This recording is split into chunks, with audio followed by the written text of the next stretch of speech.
Hi, Chris Robinson here, Executive Vice President of Maxwell Leadership. And today I am so excited to be in studio with Giulio Veglio, the school owner of Paul Mitchell. Man, I tell you what, I have had the privilege of getting to spend some time with you, not once in depth, but twice. And the wisdom that you have imparted in my life and just your nature to just be who you are and in your own skin around everyone that's inside the room is just absolutely contagious. So I want to thank you so much for sharing with the audience here today. And thank you so much for just imparting it to me. Thank you for being here today. Thank you. Thanks for having me, Chris. It's exciting to be here and talk to you. And it's been enjoyable hanging out with you and getting to know you as well. As you know, we feed off each other and empower each other with thoughts. Because you left me going home going, what do I do next? How do I keep up with Chris? Oh, man. So. I love it. I love it. Well, hey, let's dive into it today. First, let's talk about, you've been a part of Maxwell Leadership for some while now. So talk to me about Maxwell Leadership, how it's had an impact in your life. I've done so much searching on education because I love growing. When I learned how to learn, I couldn't stop. And I couldn't stop giving it away. So I'm always seeking knowledge and then wanting to share it with so many others. But I was looking for a new home, for some new energy, some new motivation, some new insight.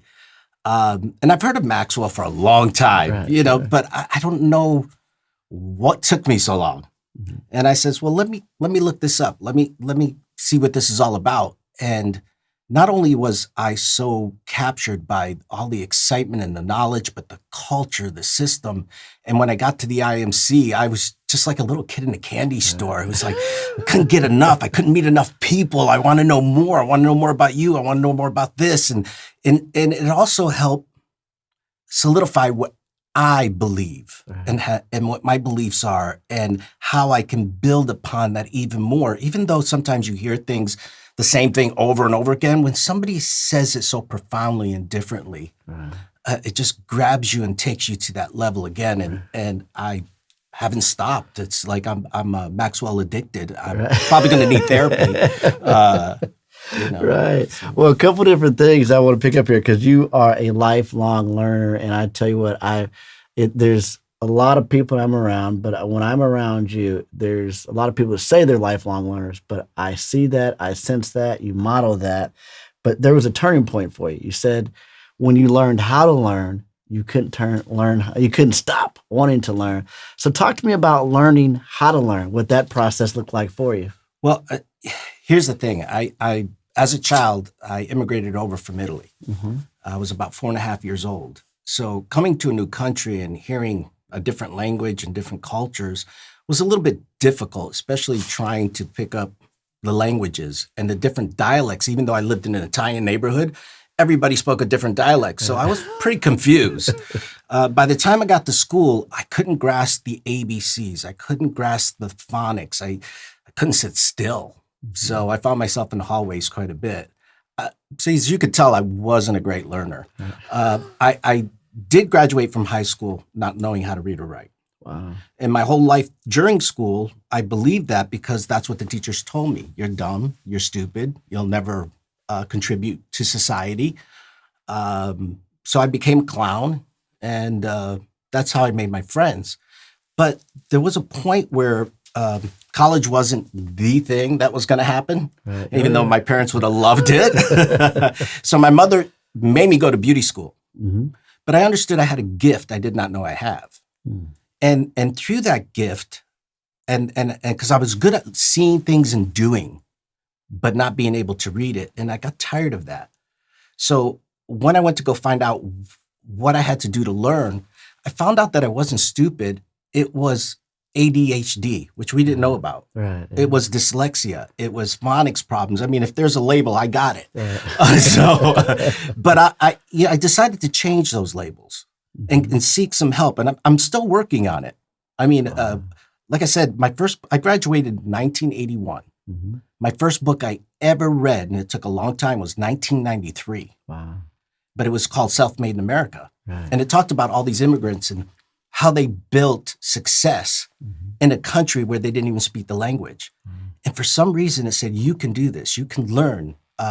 You are smart. I just had to find find out how I was smart. And once I found out how I was smart, I just couldn't stop. And I went on to write books. I went on to go to college eventually in 2013, graduated in 2015 with my MBA, just for fun. It was for me. Right. But here's the thing. What I always vowed is when I learn, I'm going to share it with everybody who's just like me. Because we all want to know, but we're afraid to ask. We're afraid to look stupid. So that was my commitment. Wow, incredible. A lot that I want to unpack there. You know, you go back to your mother. So you were kind of goofing around, you know, just being silly. You're a silly guy. Yeah, I still am. It's still within me. You know, It's still can't help there. it. Yeah. ADD still kicks in now and then. But But your mom said, hey, look, you got to go to do something. You got to go to beauty school. Now, how did that become something where it was like, you know, she said go to beauty school? Was that something that was in line with some thought that you had? Was that something that she had done? So talk to me about how she takes a guy, you know, that's a goof off and says, hey, you're going to go to beauty school. Well, it was a shock to me as it is to you. So when my mother first said, you're going to beauty school, I was like that little puppy that just, you know, like, what are you talking about? But in our culture, you did not defy your mother.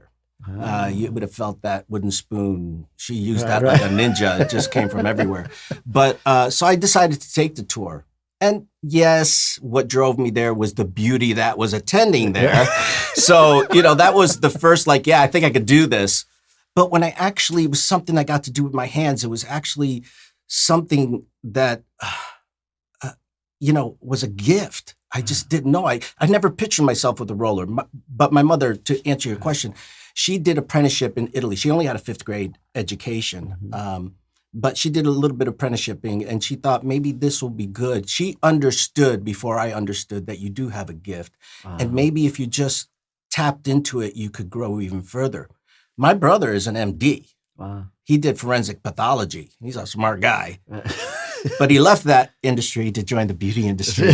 So here's the thing: he's a smart guy. Yeah, he's a smart guy. And now I'm schooling him a little bit, and he'll tell you otherwise. But no, it's just so amazing that sometimes, you know, just try something. Some people will see some magic in you, and thank God for especially family. In my case, my mother, who saw something more in me. That my father wasn't crazy about it. Right. You know, a lot of people weren't, and a lot of people wondered, you know, are you gay? Are you this? Are you that? And I learned how to deal with that too, because when they would ask me that, I'm like, are you interested? You know, but yeah, you had to learn to take the good with the bad. But what I did know is it didn't matter what my sexual preference was, what my gender, what my religion, what can I do? What can I give? And how can I help others? Right. That's what it came down to. Right. Wow. It's just amazing. So you start out, you got into beauty school, it got you into the industry. And we look at all these years later, and now you own multiple schools across the U.S. Talk to me about, you know, transitioning into that. What led up to where you are today? Well, again, it goes back to I always loved teaching. So at 21, I became an entrepreneur and opened my own salon. And I always vowed that anybody who worked for me, I will teach them the art if they're willing to learn. And in return, they teach me too. Because some of these kids come out and it's like, well, how'd you do that? You know, like, we go back and forth. But I always wanted to own a school. And when Paul Mitchell, because I've been a platform artist for them, I worked all over the world and showing people the craft and the art and speaking. And they said they're going to open up schools. And I always wanted a school because my gift was giving and empowering people and equipping them well. I said, I got to do this. And believe it or not, I didn't have the money. I didn't have the resources. But when there's a will, when there's a passion, you'll find it. And I always used to, and I lived in New York.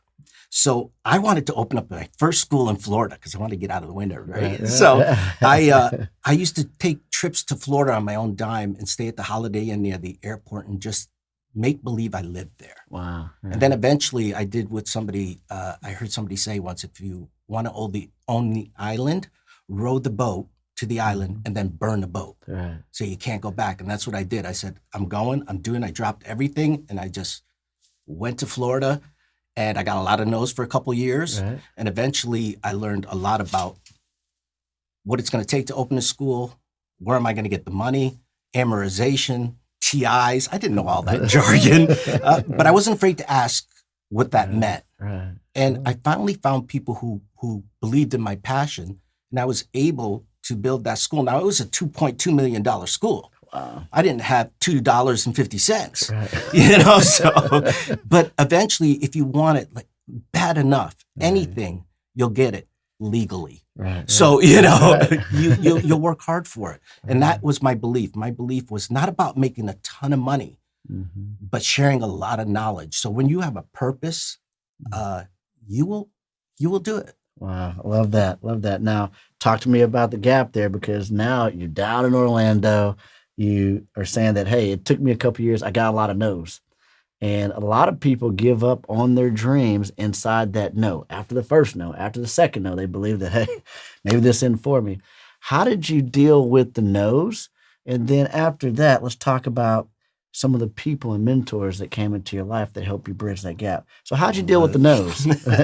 No only means no on dating. Right. So is how I looked at things. Once again, I'm an ADD kid. So I didn't take no's as the final answer. No just meant not now.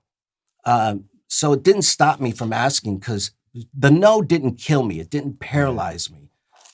It just meant go ask the next one, or go figure something out. So no is not a bad word, because sometimes the Lord also works in mysterious ways, doesn't he? Yeah. He might say no to you here because he's got a better plan for you here. Right. So that's how I looked at life. And plus, when you don't know, you do. Right. Yeah. And you get results. Oh, I love it. I love it. You talked about people coming into your life and getting around a certain group of people. Talk to me about some of the people that came around you that either opened your eyes, gave you new information, or opened up relationships for you that helped you get further into where you wanted to go. Well, I have to go back. There's been a lot of mentors. My parents were great mentors growing up. They kind of encouraged you in a different way, not as positive, but they were great mentors. But when I got into the industry, I met Paul. They were just starting their company, Paul Mitchell and John Paul. Right. And they were selling products off a crate at a distributorship. And this guy was just wild and crazy. And I'm like, hey, that's me. I can do that. And I can help other people. And when I got involved with wanting to be an educator for them, they took me on. They had a great culture. And they took the time not to laugh at me, but to educate me. Never once, when I asked a silly question, did they laugh. They just encouraged me. They not only told me about their cultures and their systems, they gave me Zig Ziglar tapes. I was like, who the heck is Zig Ziglar? What is a motivational tape? Right. And when I would hear even Zig speak, I'm like, wow, the energy, and then read this book or listen to this tape. I was better at listening to tapes than I was reading the books. Sure. But the Tony Robbins, other people within the industry, it just, once you start meeting mentors and people you look up to that, model the process and have a strong value and belief, that's the kind of people I want to hang with, because I want to grow. And I still am that way. I don't want to hang out. It's like going to the gym. I don't want to hang out with somebody who's less healthier than me, because I'll end up at Denny's. I'd rather hang out with somebody who's in better shape, better fit, so they will inspire me to be that way. And those were some of the mentors. John McCormick, when he wrote that book, Self-Made in America. And the only reason I got that book is, I don't even know his name, but a salesman came into my salon and said, you got to read this book. Wow. For some reason, he pushed this book on me. He knew that it would help me take that next step. So sometimes mentors, maybe angels, show up out of the blue, we don't know, and they give us those gifts. Wow, I love that. Wow, I wish we had more time here today, but we've got to get going. What would you say, one last thing for the audience that's watching, what would you say to encourage them, maybe they're in the midst of a no or many no's right now? What would you say to someone that's going through a series of no's right now in life and that you would want them to hear? Don't take no as your final answer. Believe in yourself. Believe in who you are. Accept yourself. Love yourself enough to know that it's your dream.